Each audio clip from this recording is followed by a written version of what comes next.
husband, and you are the bride. He said, I am the father, and you are my children. In the Bible, the church is compared to a building. That's what the church is, fitly framed together.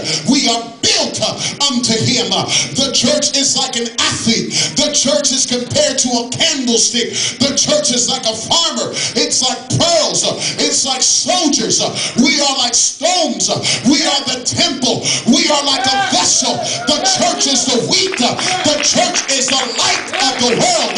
The church is the salt of the earth. That is what the church is. And just in case you thought the church wasn't important, well, honey, I've got news for you. Ephesians 1:14, God calls us his purchased possession. His purchased possession. We're the only thing in the Bible that was not created.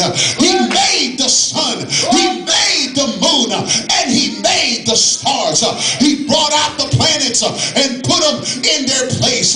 He said, oh yeah, you are going to be the planets that are going to be around my earth. Mercury and Venus and Earth and Mars and Jupiter and Saturn and Uranus and Neptune and Pluto. Although Pluto got a demotion, but you know what I'm talking about. Even Pluto, they said, you are going to be a planet.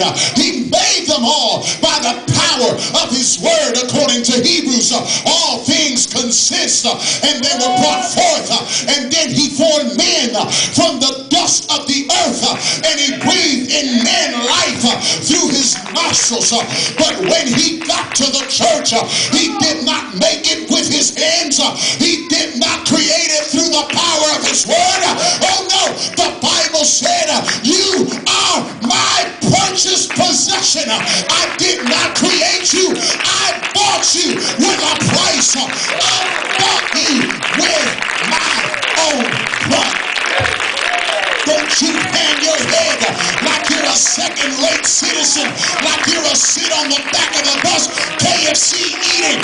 Second-rate citizen. The devil is a liar. God purchased me. He purchased me. He paid a price for me. I was too valuable for him to just ignore me. I was